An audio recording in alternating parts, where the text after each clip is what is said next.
Hi എല്ലാവർക്കും നമസ്കാരം. Welcome back to Isha spicy tasty world.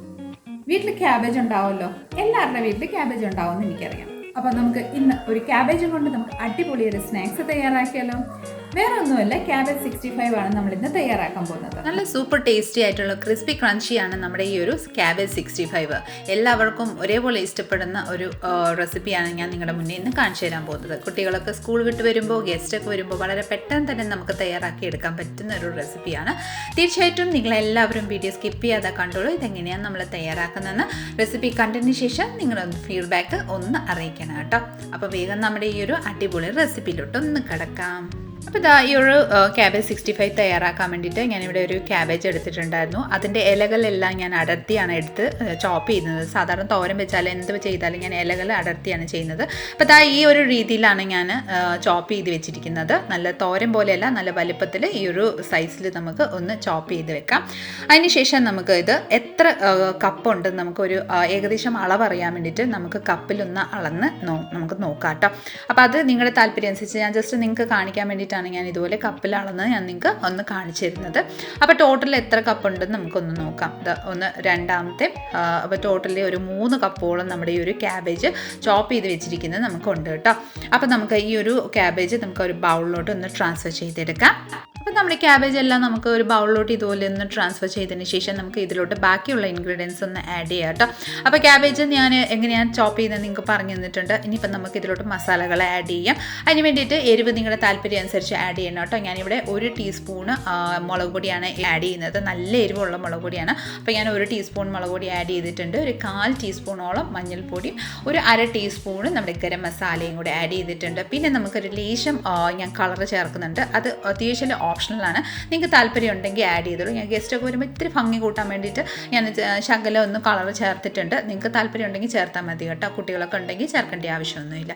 പിന്നെ നമുക്കിതിലോട്ട് ഒരു 1/2 ടീസ്പൂൺ നമ്മുടെ ജീരകമില്ലേ, ജീരകം ചെറുതായിട്ടൊന്ന് റോസ്റ്റ് ചെയ്തതിന് ശേഷം അത് പൊടിച്ചതാണ്, അതും കൂടെ ആഡ് ചെയ്തിട്ടുണ്ട്. ആവശ്യമനുസരിച്ച് ഉപ്പും കൂടെ ആഡ് ചെയ്ത് നന്നായിട്ടൊന്ന് മിക്സ് ചെയ്ത് കൊടുക്കാം കേട്ടോ.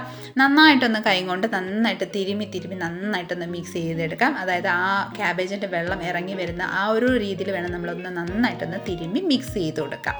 മസാലകളെല്ലാം നന്നായിട്ട് മിക്സ് ചെയ്തതിന് ശേഷം നമുക്ക് ഇതിലോട്ട് പൊടി ആഡ് ചെയ്യാം. അതായത് ഞാനിവിടെ ഒരു 1/2 കപ്പ് മൈദപ്പൊടിയാണ് എടുത്തിരിക്കുന്നത്. നമുക്ക് മൈദപ്പൊടി ഇതിലോട്ട് ആഡ് ചെയ്യാം. മൈദപ്പൊടി നിങ്ങൾക്ക് താല്പര്യമില്ലെങ്കിൽ സ്കിപ്പ് ചെയ്തോളൂ. അതിന് പകരം നമുക്ക് കടലമാവ് ചേർത്താലും കുഴപ്പമൊന്നുമില്ല. പക്ഷേ കടലമാവ് ചേർക്കുമ്പോൾ അതിനൊരു ബജ്ജിയൊക്കെ ഉണ്ടാക്കുന്ന ആ ഒരു ടേസ്റ്റാണ് കിട്ടുന്നത്. നമ്മൾ ക്യാബേജ് 65 ആണ് തയ്യാറാക്കുന്നത്. സോ നമുക്ക് മൈദയാണ് ഏറ്റവും ബെസ്റ്റ്. പിന്നെ നമുക്ക് ഇതിലോട്ട് വേണ്ടിയത് ഒരു 1/4 കപ്പോളം കോൺഫ്ലോർ ആണ് വേണ്ടിയത് കേട്ടോ. കോൺഫ്ലോർ ആഡ് ചെയ്യുമ്പോൾ ചെറുതായിട്ടൊരു ക്രിസ്പിനെഷും ആ ഒരു ടെക്സ്ചർ നല്ല ഒരു ക്രഞ്ചി ഫീൽ വരാൻ വേണ്ടിയിട്ടാണ് നമ്മൾ കോൺഫ്ലവർ ആഡ് ചെയ്യുന്നത്. പിന്നെ നല്ലൊരു ക്രിസ്പിനെസ്, നമ്മൾ കറുമുറ എന്നൊരു ആ ഒരു ടെക്സ്ചർ കിട്ടാൻ വേണ്ടിയിട്ട് ഇതിലോട്ട് ഞാൻ ഒരു 2 ടേബിൾ സ്പൂണ് അരിപ്പൊടിയും കൂടെ ചേർക്കുന്നുണ്ട്. ഇനി ഈ വകയെല്ലാം നന്നായിട്ടൊന്ന് മിക്സ് ചെയ്തെടുക്കാം കേട്ടോ. നന്നായിട്ട് കൈ കൊണ്ട് നന്നായിട്ടൊന്ന് തിരുമ്മി വേണം നമുക്കിതൊന്ന് മിക്സ് ചെയ്യാം. അതായത് ക്യാബേജിൻ്റെ ഉള്ളിൽ തന്നെ ആ വെള്ളം വന്നിട്ട് നമ്മുടെ മാവെല്ലാം നന്നായിട്ടൊന്ന് മിക്സായിട്ട് ഡോ പരുവത്തിലായി കിട്ടണം കേട്ടോ. ഇപ്പം നിങ്ങൾക്ക് ഡ്രൈ ഒരു ഫീൽ വരുന്നുണ്ടെങ്കിൽ ലേശം വെള്ളം ആഡ് ചെയ്ത്, അതായത് തളിച്ച് വെള്ളം ആഡ് ചെയ്ത് സ്മാഷ് ചെയ്തോളൂ. നന്നായിട്ട് ഇതുപോലെ ഡോ പരുവത്തിലൊന്ന് ആക്കി എടുത്തോളൂ. ഞാനിപ്പോൾ ഈ ക്യാബേജിൻ്റെ വെള്ളം ഇറങ്ങുന്ന രീതിയിൽ നന്നായിട്ട് സ്മാഷ് ചെയ്തൊന്ന് തിരുമ്മിയെടുക്കാൻ പോവാണ് കേട്ടോ.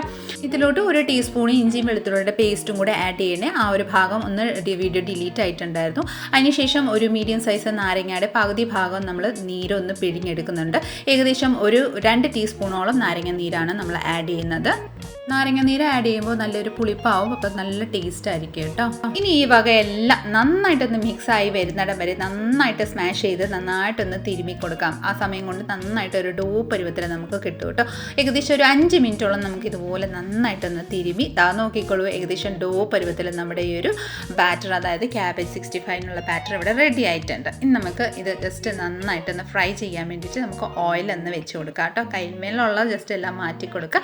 ഇനി നമുക്ക് കൈ വാഷ് ചെയ്തതിന് ശേഷം നമുക്ക് ഒന്ന് ഫ്രൈ ചെയ്തെടുക്കാം കേട്ടോ. അപ്പോൾ ഇതാ ഫ്രൈ ചെയ്യാൻ വേണ്ടിയിട്ട് ഞാൻ ഒരു കടായിൽ കുറച്ച് ഓയിൽ ഒഴിച്ചിട്ടുണ്ട്. ഓയിൽ ഏകദേശം നന്നായിട്ടൊന്ന് ചൂടായി വന്നിട്ടുണ്ട് കേട്ടോ. ഇനി നമ്മൾ കുഴച്ച് വെച്ചിരിക്കുന്ന ആ ഒരു ക്യാബേജിൻ്റെ ആ ഒരു ബാറ്റർ നമുക്ക് കുറേശ്ശെ ആഡ് ചെയ്ത് ഇതുപോലെ ഒന്ന് ആഡ് ചെയ്ത് കൊടുക്കാം. കുഞ്ഞു കുഞ്ഞു ഉരുളയായിട്ട് നമുക്ക് ഇതുപോലെ ആഡ് ചെയ്ത് കൊടുക്കാം. ക്യാബേജ് 60 കാണുമ്പോൾ ഒരു ചെറിയ ചെറിയ ഉരുള പോലെ ആണ് നമുക്ക് കാണാൻ കിട്ടുന്നത്. അപ്പോൾ അതുപോലെയാണ് നമ്മൾ ഇതുപോലെ ചെറുതായിട്ടൊന്ന് ആഡ് ചെയ്ത് കൊടുത്ത് നന്നായിട്ടൊന്ന് ഫ്രൈ ചെയ്യാം കേട്ടോ. തിരിച്ചും മറിച്ചും ചെയ്തിട്ട് നല്ലൊരു ഗോൾഡൻ കളർ ആവുന്നിടം വരെ ആണ് നമ്മളിതൊന്ന് ഫ്രൈ ചെയ്യുന്നത്. അപ്പോൾ ഞാൻ കുറേശ്ശെ ബാറ്റർ നമുക്ക് ഇതിലോട്ട് ഒന്ന് ആഡ് ചെയ്ത് കൊടുക്കാം. അപ്പോൾ ഇതാ ഏകദേശം മുരിങ്ങി വന്നിട്ടുണ്ട്. നമുക്ക് ഒരു സ്പാച്ചില വെച്ചോ അല്ലെങ്കിൽ ഇതുപോലെ ഒരു സ്ട്രെയിനർ വെച്ചോ ഒന്ന് തിരിച്ചും മറിച്ചും നന്നായിട്ടൊരു ഗോൾഡൻ കളർ ആവുന്നിടം വരെ നമുക്ക് നന്നായിട്ടൊന്ന് റോസ്റ്റ് ചെയ്തെടുക്കാം കേട്ടോ.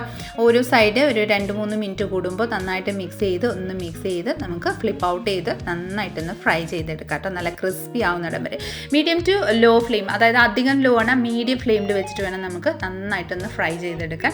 ഹൈ ഫ്ലെയിം ആയിക്കഴിഞ്ഞാൽ കരിയാനുള്ള സാധ്യതയുണ്ട്, വേവാനുള്ള ചാൻസ് കുറവാണ്. സോ മീഡിയം ഫ്ലെയിം വെച്ചിട്ട് വേണം നമുക്ക് നന്നായിട്ട് ക്രിസ്പി ആവുന്നുണ്ട് വരെ വറുത്തെടുക്കാൻ. പ്ലേറ്റിലോട്ട് ഒന്ന് ട്രാൻസ്ഫർ ചെയ്തതിന് ശേഷം ബാക്കിയുള്ള ബാറ്ററും കൂടെ ഇതുപോലെ തന്നെ ഒന്ന് ചെയ്തെടുക്കാം കേട്ടോ. അപ്പോൾ ഇതാ നമ്മുടെ ക്യാബേജ് 65 ഇവിടെ പെർഫെക്റ്റ് ആയിട്ട് റെഡി ആയിട്ടുണ്ട്. ഞാനിവിടെ സർവിങ് പ്ലേറ്റിലോട്ട് സർവ് ചെയ്തിട്ടുണ്ട് കേട്ടോ. അപ്പോൾ ആ കൂട്ടത്തിൽ ഞാൻ കുറച്ച് കരിവേപ്പിലയും ഒരു പച്ചമുളകും കുറച്ച് കാഷ്നട്ട്സും കൂടെ ഒന്ന് ഫ്രൈ ചെയ്തെടുത്തിട്ടുണ്ട്. അതും നമുക്ക് ഇതിലോട്ട് ആഡ് ചെയ്ത് നമുക്ക് ഗസ്റ്റിനൊക്കെ കുട്ടികൾക്കൊക്കെ വരുമ്പോൾ സെർവ് ചെയ്ത് കൊടുക്കാം കേട്ടോ. വളരെ ടേസ്റ്റി ആയിട്ടുള്ളൊരു റെസിപ്പിയാണ്. നമുക്ക് അതായത് ടൊമാറ്റോ സോസിൻ്റെ ഒപ്പം അല്ലെങ്കിൽ ഗ്രീൻ ചട്നിയുടെ ഒപ്പം എന്തിൻ്റെ കൂടെ നല്ലൊരു സൂപ്പർ കോമ്പിനേഷനാണ് കേട്ടോ. വെറും കട്ടൻ ചായ പോലെ കട്ടൻ കാപ്പി പോലെ ജസ്റ്റ് ചായയുടെ ഒപ്പമാണല്ലോ നമുക്ക് കഴിക്കാൻ പറ്റിയ സൂപ്പർ ടേസ്റ്റി ആയിട്ടുള്ളൊരു ക്യാബേജ് 65 ആണ്. അപ്പോൾ എല്ലാവരും ഒന്ന് ട്രൈ ചെയ്ത് നോക്കുക കേട്ടോ. റെസിപ്പി ഇഷ്ടപ്പെട്ടിട്ടുണ്ടെങ്കിൽ ഒന്ന് ലൈക്ക്, ഷെയർ ആൻഡ് സബ്സ്ക്രൈബും കൂടെ ചെയ്തിട്ട് മാക്സിമം ഒന്ന് സപ്പോർട്ട് ചെയ്തേക്കണേ. തൊട്ടടുത്തുള്ള ബെൽ ബട്ടൺ കൂടെ ഒന്ന് ക്ലിക്ക് ചെയ്യുവാണെങ്കിൽ ഞാൻ ഇടുന്ന പുതിയ വീഡിയോസിൻ്റെ നോട്ടിഫിക്കേഷൻ നിങ്ങൾക്ക് അപ്പോൾ തന്നെ കിട്ടുന്നതായിരിക്കും. അപ്പോൾ അടുത്ത നല്ലൊരു റെസിപ്പിയും കൊണ്ട് വരുന്നിടം വരെ എല്ലാവരും stay tune, be happy and keep smiling. Thank you for watching and by.